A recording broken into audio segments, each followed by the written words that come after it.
Hoje, então, São João da Cruz nos fala das sétimas moradas, sem usar essa linguagem, porque essa é a linguagem de Santa Teresa d'Ávila, não é a linguagem de São João da Cruz. Ele, nas canções 20 e 21, fala do matrimônio espiritual. Antes de comentar o texto do próprio São João da Cruz, é importante a gente entender que tanto ele, aqui, nessa passagem, como Santa Teresa, nos 4 capítulos das sétimas moradas, estão tentando falar o inefável.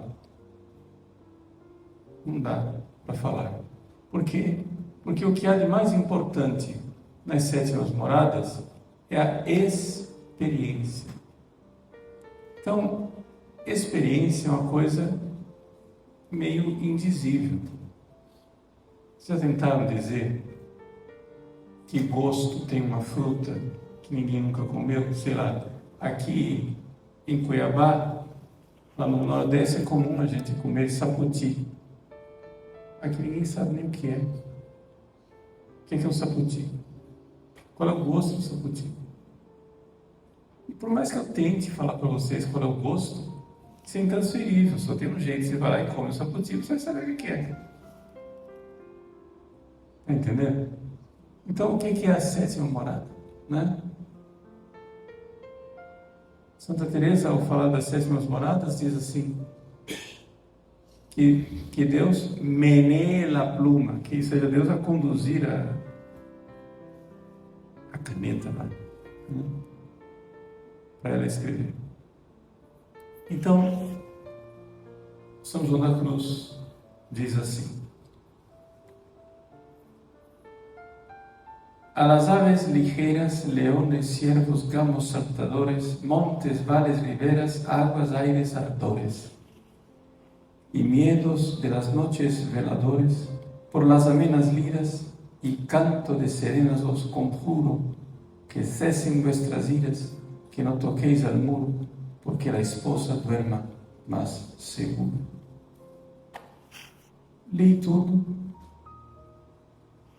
O que essas 2 estrofes querem chegar, no fim das contas, é o seguinte: não toqueis no muro, para a esposa dormir sono seguro, porque a esposa duerma mais seguro. O que quer dizer isso? Quando a pessoa chega no matrimônio espiritual, ela chegou no centro da sua alma, naquele castelo interior onde mora a sua majestade. Estou usando a linguagem de Santa Teresa. E é ali, nesse lugar da alma, que a alma faz a experiência da Santíssima Trindade.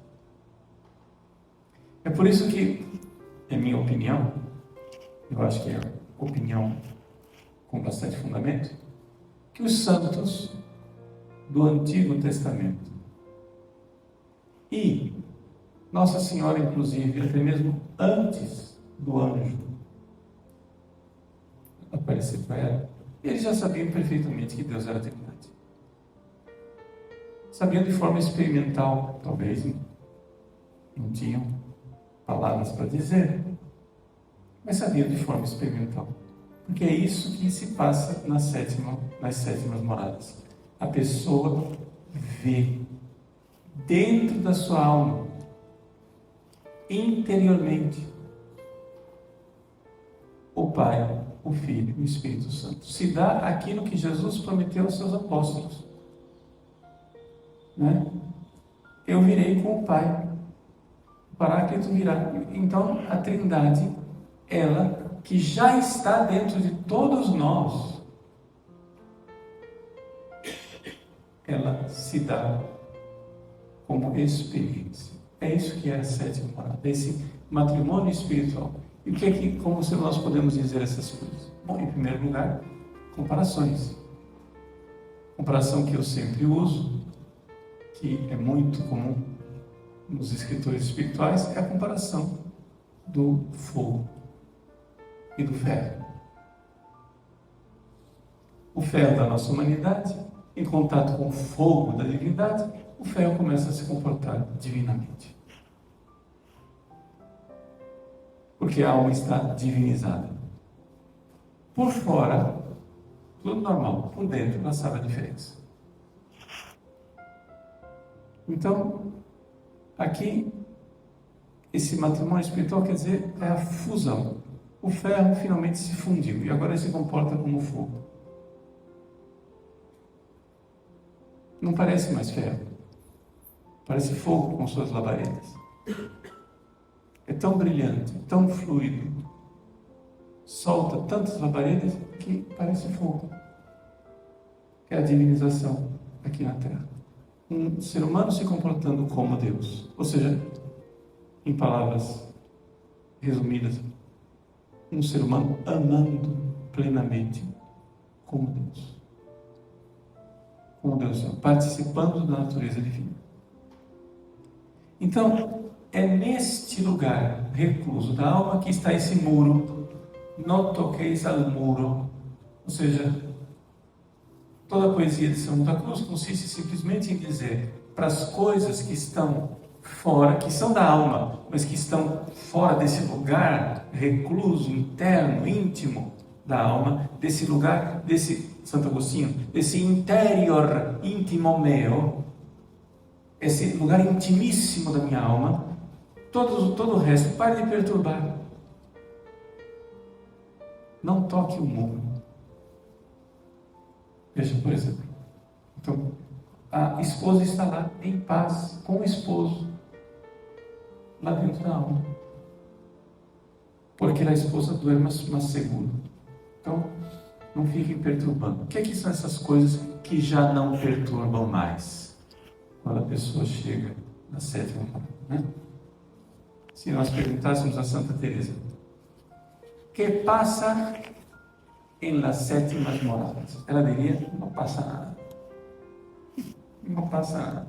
Não acontece nada. Ou seja, tudo o que tinha para acontecer de muito extraordinário aconteceu até a sexta.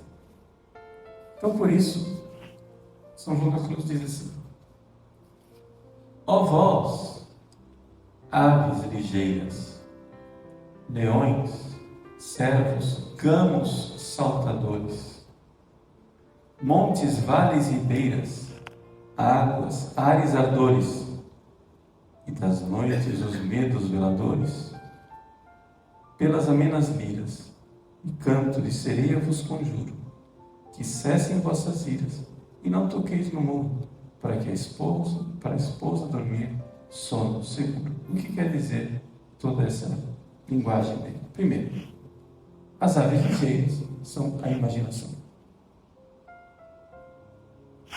A imaginação não causa nenhuma perturbação. Acabou. Por quê? Porque a alma está plugada, a alma reza sempre. A pessoa da sétima morada não precisa mais rezar, porque ela está rezando sempre. Eles rezam, não precisa mais rezar. É aqui a perfeita união entre a ação e a contemplação. Então, a imaginação já não perturba mais, as aves ligeiras já não estão mais lá. E depois, as paixões também não perturbam mais. Ou seja, os leões, quer dizer, aí toda a parte irascível, servos e gamos saltadores. Servo, são espécies de veado, né? O servo é simbolizado aqui como o animal covarde, não é? Então, é o nosso concupiscível. Quando a gente segue muito nossos gostos, né? O que é que, por exemplo, a nossa sociedade atualmente, eu vou daqui a pouco fazer um curso para homens. Onde é que está a dificuldade dos homens? Por que é que está faltando homens corajosos no mundo? Porque são todos hedonistas, entregues aos prazeres. Não tem cara mais covarde do que o cachaceiro. Entendeu? Do que o cara que está lá entregue ao sexo desregrado, drogado. Não tem coragem ali. Porque tem entregue aos prazeres. Então, o concupiscível que é covarde. ou gamos salteadores, ou seja, quando ele não está sendo covarde, mas como ele tem exaltações atrás do prazer. A única vez que a pessoa que vive nos prazeres é corajosa é quando você tira o prazer dela. Aí quando tira o prazer dela, ele fica corajoso. Eu quero. É o gamo saltador. Né? Essa parte do concupiscível. Então, ele também diz, montes, vales e ribeiras. Vocês estão entendendo que ele está fazendo uma ladainha de coisas que não perturbam mais aquela parte onde o muro protege a esposa que está dormindo dentro. Ok? Então, não tem mais. Acabou. Está fazendo uma lista de não. Lista de coisas que não acontecem. É assim que ele descreve as 7 moradas. Ele diz o que não acontece. Montes, vales e ribeiras. O que quer dizer o seguinte? Até isso aqui é a parte do cérebro. Ou seja, antes, o que eu estava descrevendo é a parte do cérebro, né? Os leões, os servos e os gamos saltadores, essa é o irascível, o concupiscível, que é mais cérebro. Mas até mesmo as potências da alma, a inteligência, a vontade e a memória, já não tem mais coisas que perturbam. Por quê? Porque nas sextas moradas tinha o quê? Tinha montes, de repente a inteligência, pá, é arrebatada, a vontade, pá, é arrebatada, a pessoa tem esses. Isso não tem mais. Não tem mais montes. E não tem mais os vales, quando passa esse prostração, a coisa que vem, a inteligência que fica atordoada e a vontade. Não, eu não tenho mais nem mesmo as ribeiras que estão no meio das duas coisas. Está tudo em paz, é paz. Santa Teresa diz assim, o que acontece na 7ª morada é o que aconteceu no dia da ressurreição, quando Nosso Senhor entrou no cenáculo e disse aos discípulos, Pax Vobis. É a paz. Não tem mais montanha-russa. Acabou a montanha-russa.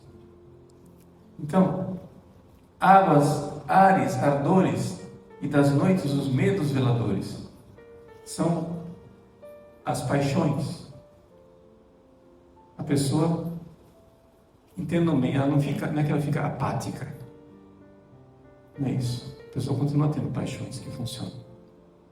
Mas as paixões não perturbam mais a esposa que está junto com o esposo que está lá. Então, as águas simbolizam a dor, né? Os ares, as afeições que dão esperanças humanas. Os ardores significam o gozo, os grandes prazeres, né? E das noites, os medos das noites veladores, quer dizer, o temor. São as paixões básicas que diz, ó, isso aqui não perturba mais. Isso aqui está em paz. De tal forma que você pode claramente dizer que a pessoa fica como se ela fosse angélica. Por exemplo, quando um anjo vê uma pessoa sofrendo, ele entende perfeitamente que aquilo é doloroso, mas ele não sente a dor. Então a pessoa que está na 7ª morada, ela é compassiva, mas não é uma compaixão dolorosa, a não ser que nosso serviço no da cruz. A não ser que Nosso Senhor permita isso para que ela mereça mais, como por exemplo aconteceu com Nossa Senhora na cruz. Entendeu? Compaixão de Nossa Senhora na cruz para ela merecer mais. Então Deus permite que a dor afete. Mas é uma realidade em que a pessoa começa a se parecer muito angélica. Porque, como eu disse, mais do que angélica, ela na verdade ela está participando da natureza de Deus. Então, é como Deus. Deus se agrada das criaturas. Mas aquilo lá, ele se agrada muito mais em si mesmo. O deleite de Deus é a sua própria natureza. Pai, Filho, Espírito Santo, as pessoas divinas. Então, a pessoa, por mais que tenha deleites aqui fora, quem está na 7ª morada, se deleita mais com o que ela tem dentro em si. Em si. Parece egoísmo, mas não é egoísmo, porque é Deus que está lá. Né? Ela se deleita mais no que ela tem nela mesma do que no que está fora. Então, é aquilo que de substancial ela encerra em si mesma. Então, ela não é capaz de receber novos deleites. Parece-lhe que os está sempre recebendo de novo. E ao mesmo tempo, é como se já os tivesse dentro de si. Então, antes, nas outras moradas, tinha consolações, coisas, vai e volta, etc, etc. Na 7ª, por mais que a pessoa receba deleites que vêm daquela realidade, mas já estavam lá. Então parece que é novo, mas já estava. Você entende que São João da Cruz está tentando dizer o invisível. Entende? Está tentando expressar uma coisa que não dá para dizer. Como é que é? Não. É um novo deleite, mas já estava lá. Então é antigo. É essa a realidade, né, que nós vemos que existe uma certa iluminação da glória que resplandece dentro da alma. Né? Então, a maneira do sol, quando investe em cheio sobre o mar, iluminado até o mais profundos abismos e cavernas, pondo à vista as pérolas, os riquíssimos veios de ouro e outros minerais preciosos.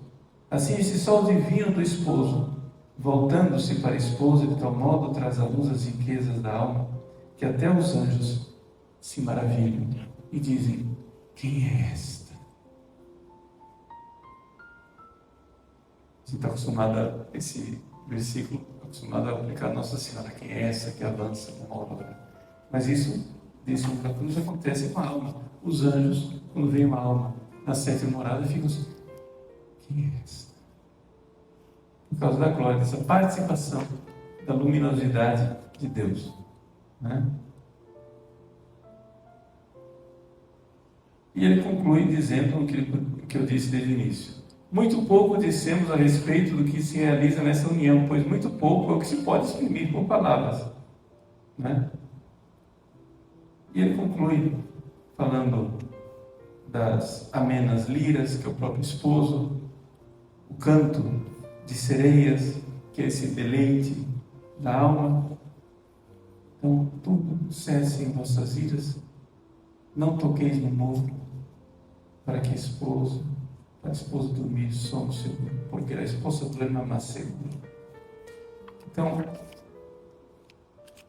é evidente, trata-se de um grande cume espiritual. Mas é importante nós um dia falarmos de 7ª morada. Por quê?